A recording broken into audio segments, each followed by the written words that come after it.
Hello everyone, आज हम जो है कॉस्ट अकाउंटिंग का नेक्स्ट चैप्टर स्टार्ट करने जा रहे हैं, जो कि है हमारा material issue control and valuation. कि मटेरियल इशू करने की कौन सी टेक्निक है, उस पे कंट्रोल कैसे रखना है मटेरियल पे कि उसकी वेस्टेज ना हो, चाहे वो फाइनेंशियल वेस्टेज हो या क्वांटिटी की वेस्टेज हो, और उसकी वैल्यूएशन कैसे करनी है, वैल्यू कैसे निकालनी है। ये सब चीजें जो है इस चैप्टर में हमारी इंक्लूड होंगी। तो सबसे पहले हम मीनिंग करते हैं कि मटेरियल कंट्रोल का क्या मतलब होता है। तो मटेरियल कंट्रोल जो है क्यों किसी भी कंपनी के लिए, फैक्ट्री के लिए इंपॉर्टेंट है, क्योंकि मटेरियल प्रोडक्शन का जो है एक मेन फैक्टर होता है।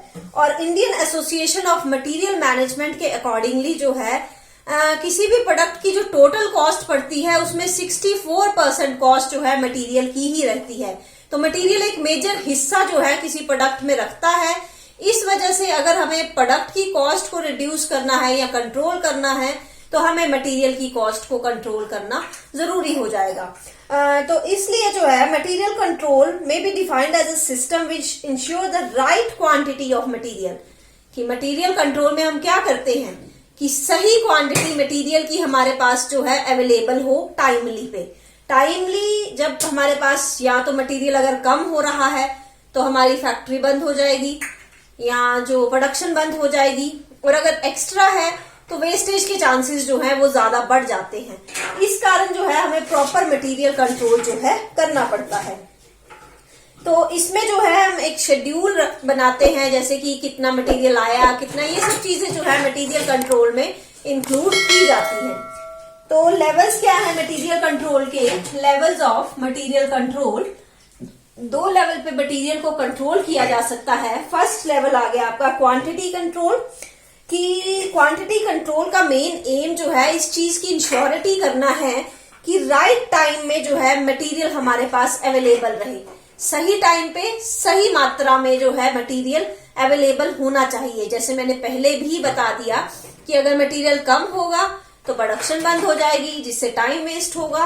और दूसरी तरफ अगर मटेरियल ज्यादा होगा तो उसको प्रॉपर इन्वेंट्री रखने के लिए स्टोरेज का खर्चा या फिर उसकी स्पॉइलेज का खर्चा, वो खर्चे जो है आपके बढ़ जाएंगे। तो इस वजह से जो है हमें मटेरियल की क्वांटिटी को कंट्रोल करना जो है वो जरूरी हो जाता है। और दूसरा आपका कंट्रोल आता है फाइनेंशियल कंट्रोल।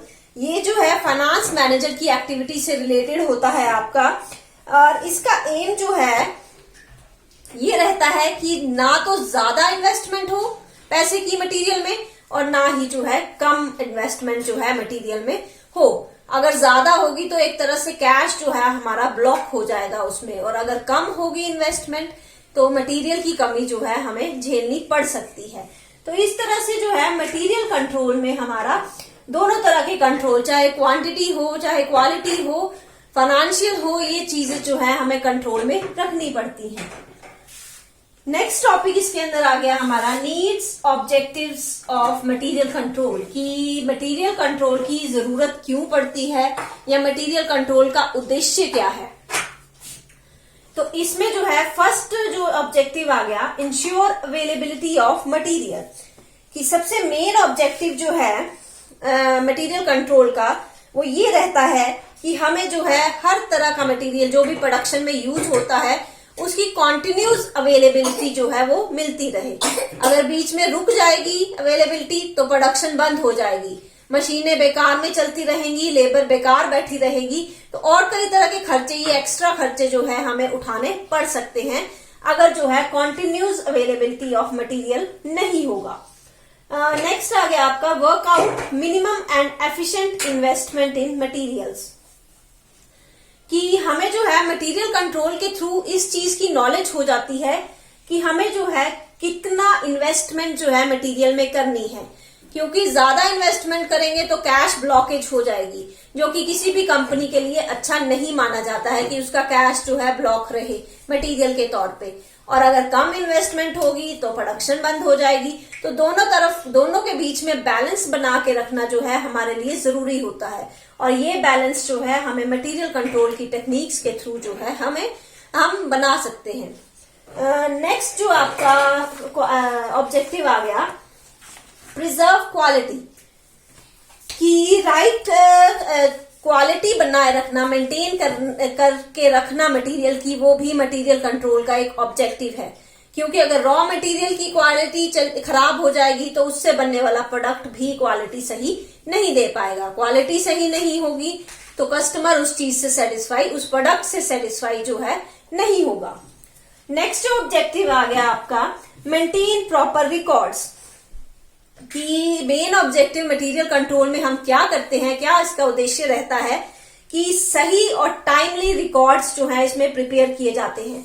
रिकॉर्ड्स के तौर पे कितना मटेरियल आया, कितनी वैल्यू थी उसकी, कितना मटेरियल आउटर प्रोडक्शन एरिया में गया, इन सब चीजों का रिकॉर्ड जो है वो प्रॉपरली मेंटेन होना चाहिए, ताकि हमें जो है हर टाइम अगर कभी भी इस इंफॉर्मेशन की जरूरत पड़ जाए कि हमारे पास कितना मटेरियल अवेलेबल है स्टोर में या स्टॉक में, और हमें कब उसके लिए ऑर्डर करना है नेक्स्ट फर्दर सप्लाई के लिए, तो उन सब चीजों की नॉलेज तभी होगी जब हमारे पास मटेरियल का प्रॉपर अकाउंटिंग जो है उसकी की जाएगी, और वो अकाउंटिंग टाइमली होनी चाहिए।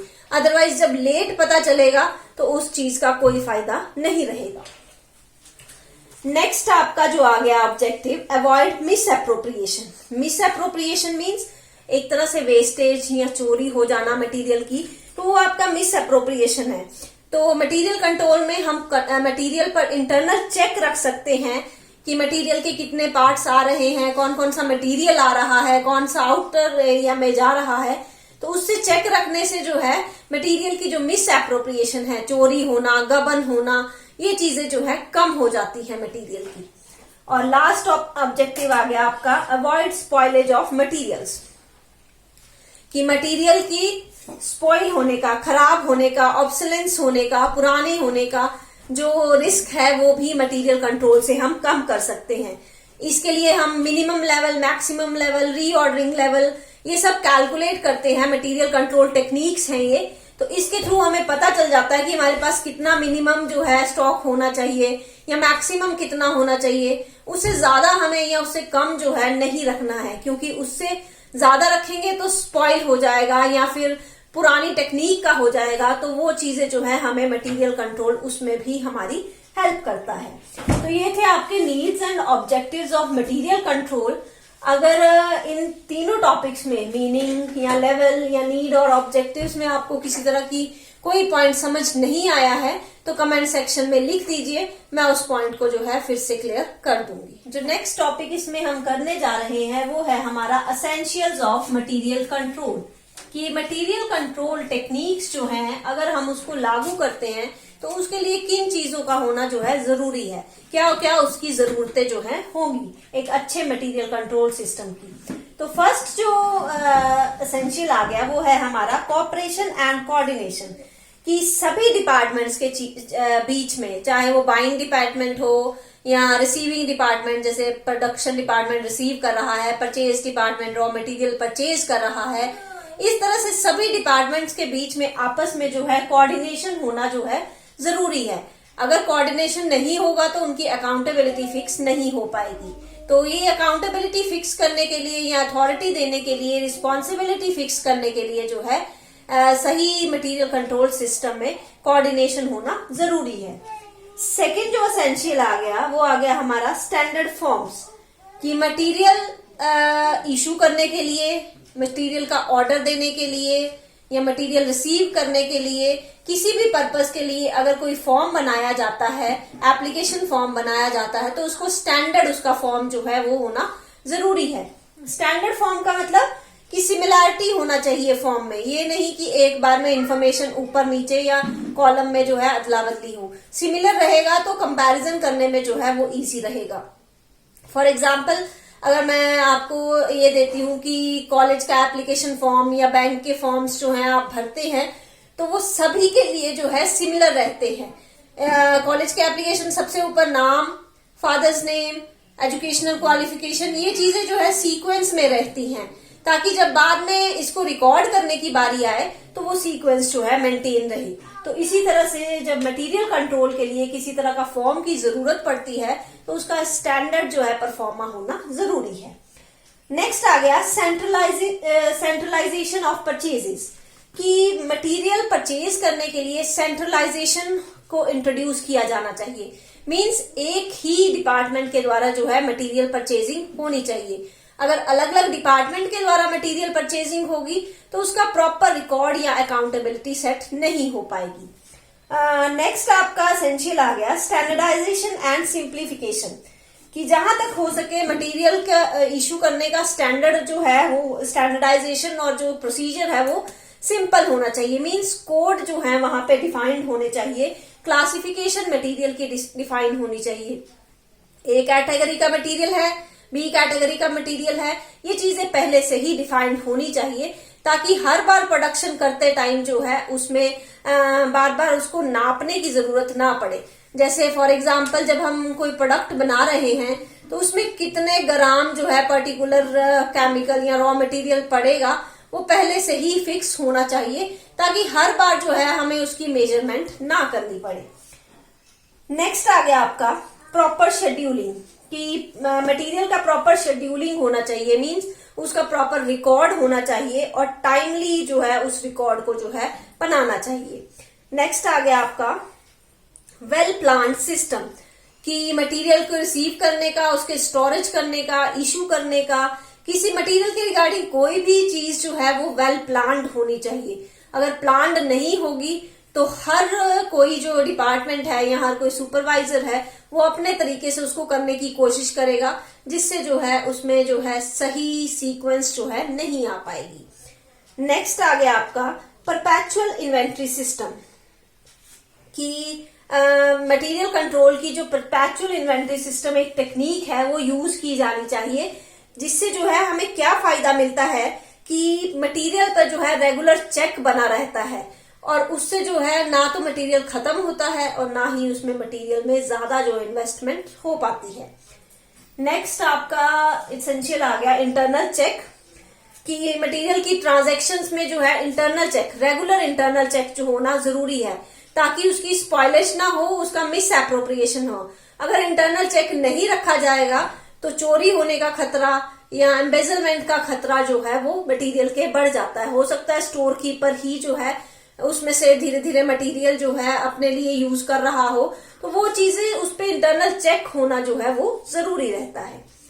नेक्स्ट आ गया आपका अवॉइड रिस्क ऑफ स्पॉइलेज, कि मटेरियल स्पॉइल ना हो, ऑब्सोलेंस ना हो, इसके लिए जो है मटेरियल कंट्रोल की minimum level technique, maximum level, reordering level, इन टेक्निक्स को जो है प्रॉपरली यूज किया जाना चाहिए, क्योंकि इसी के बेस पे जो है एफिशिएंट इन्वेस्टमेंट जो है मटेरियल में हो पाती है।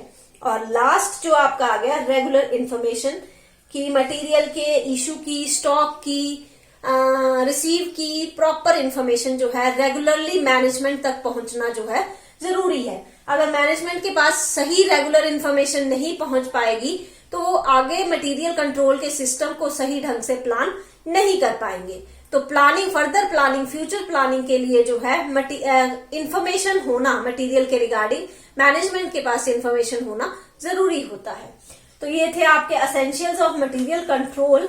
आज हमने नया चैप्टर शुरू किया था material issue, control and valuation, जिसमें हमने मटेरियल कंट्रोल क्या होता है, उसकी क्या जरूरतें हैं, नीड्स, ऑब्जेक्टिव्स क्या है या एसेंशियल्स क्या है मटेरियल कंट्रोल के, ये पढ़े हैं। अगर इन सभी टॉपिक्स में से कोई भी पॉइंट आपको जो है समझ नहीं आया है तो कमेंट सेक्शन में लिख दीजिए, मैं उस पॉइंट को जो है फिर से एक्सप्लेन कर दूंगी। Thank you.